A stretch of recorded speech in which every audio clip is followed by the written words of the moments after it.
یہ جو شام غریبہ ہے محرم الحرام میں، ایک ایسی چیز جس کو سنی شیعہ ہر بچہ ہر بڑا جانتا ہے، اور اس کے حوالے سے اب تک بہت سارے ابہام ہیں۔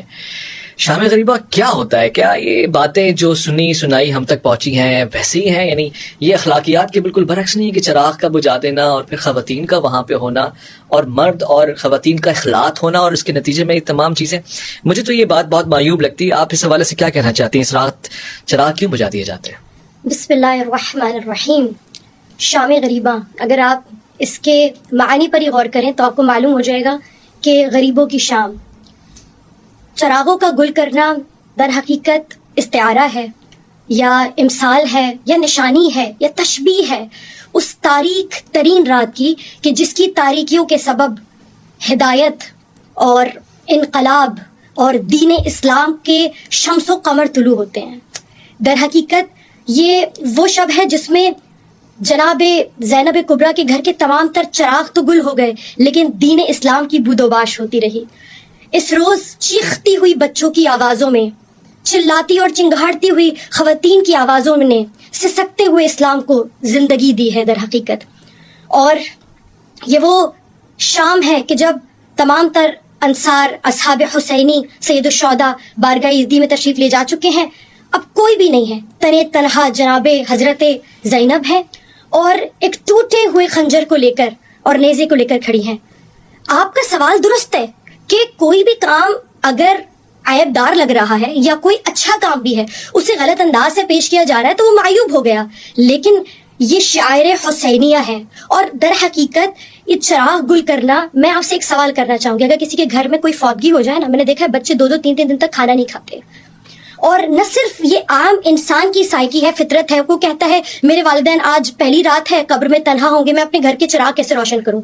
نہ صرف یہ بلکہ ہمیں تاریخ میں سنت نبوی سے یہ بات ملتی ہے کہ جناب امیر حمزہ کی شہادت کے روز جب رات آئی نا پہلی، تو جناب رسول مبین نے چراغ گل کر دیے۔ اور صرف یہ نہیں، ہمارے لیے تو سنت نبوی سب سے اہم منبع و ماخذ ہے نا۔ اس کے بعد ہم کہتے ہیں ابن عساکر نے تاریخ میں درج کیا ہے، وہ یہ کہتا ہے، اور اس کے علاوہ بہت سے سیرت نگاروں نے لکھا ہے کہ جب جناب رسالت مآب صلوات اللہ علیہ وآلہ وسلم کی شہادت ہوتی ہے نا تو مدینے والوں نے کتنے دن تک اپنے گھروں میں چراغ روشن نہیں کیے۔ اچھا جی، وہ یہ کہتے تھے کہ اب ان چراغوں کا کیا فائدہ جب چراغ ہدایت بجھ گیا، اب اس چراغ کا کیا فائدہ، ہماری آنکھیں دیکھیں تو کس کو دیکھیں کہ یہ آنکھیں کسی دیدار کی، کسی کو دیکھنے کے لائق نہیں رہیں۔ تو یہاں سے تو معلوم ہوا کہ یہ کوئی بدعت نہیں ہے۔ لیکن مان لیجئے اگر ہم ان تمام تر شواہد کو جو بھی میں نے آپ کے سامنے ابن عساکر کے اور مصنفین کے دیگر اور سیرت نگاروں کے پیش کیا، اگر آپ اس کو رد بھی کر دیتے ہیں تب بھی یہ کرنے کی وجہ ہے، آج آپ نے مجھ سے سوال کیا کہ چراغ کیوں بجھا دیتے ہیں، در حقیقت یہی آپ کو لانا چاہتے تھے کہ آج کچھ اگر ویسے روز جیسے 9 دن تک چراغ ہوتے ہیں، 9 دن تک ہم زیارات اٹھاتے ہیں، جلوس برآمد کرتے ہیں، سب کرتے ہیں، میرے خیال میں 8-9 دن تک کسی کو کوئی پریشانی نہیں ہوتی، لیکن جب شام غریبہ آتی ہے نا ہر شخص پوچھتا ہے ہوا کیا ہے، مسئلہ کیا ہے۔ یہ جو آج آپ نے سوال کیا نا کیا ہوا ہے، در حقیقت یہ محرک ہے، یہ وجہ ہے، یہ علل ہے، یہ سبب ہے جس کی وجہ سے چراغوں کو گل کیا جاتا ہے۔ کوئی تو پوچھے گا اتنا اندھیرا کیوں ہے، آج کیا ہو گیا، کیا سبب ہے؟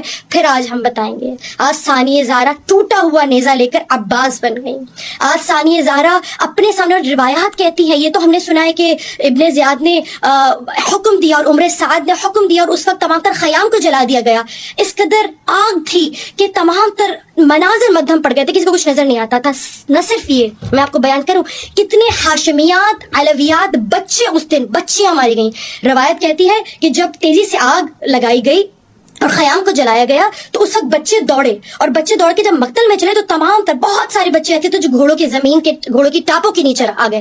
روایت کہتی جناب زینب عالیہ بھاگی، کبھی کسی گھوڑے کی ٹاپ سے کسی بچے کو نکالتی، کبھی روایت کہتی 9 بچیاں تھیں جنہیں شام غریبہ کے روز اندھیرے میں جناب زینب نے خیموں کی جلتی آگ کی روشنی میں جناب زینب نے قبریں کھودی اور انہیں دفن کر دیا۔ ان کا تذکرہ کوئی نہیں کرتا، آج آپ نے سوال کیا تو یہ تذکرہ نکل کر آیا۔ تو یہ شام غریبوں کی شام ہے تاکہ ان غریبوں کی شام، اس اندھیرے کو محسوس کیا جا سکے۔ ہر وہ شخص، ہر زیرو جو ہمدردی رکھتا ہے حسین ابن علی سے ذرا سی بھی، یقین کیجئے گا وہ ہمدردی اسے مجبور کر دیتی ہے پوچھنے کے لیے، اور ہم ہمارا ان چراغوں کو گل کر دینا، بجھا دینا در حقیقت اس درد کو محسوس کرنے کے لیے ہے۔ یہ ہتھکڑیاں بیڑیاں گلے میں ڈالنا، یہ اندھیرا کرنا در حقیقت اس چیز کو محسوس کرنا ہے جو سید الشہداء کے بعد ان کی خواتین، ان کے بچوں پر جو کچھ بھی گزرا۔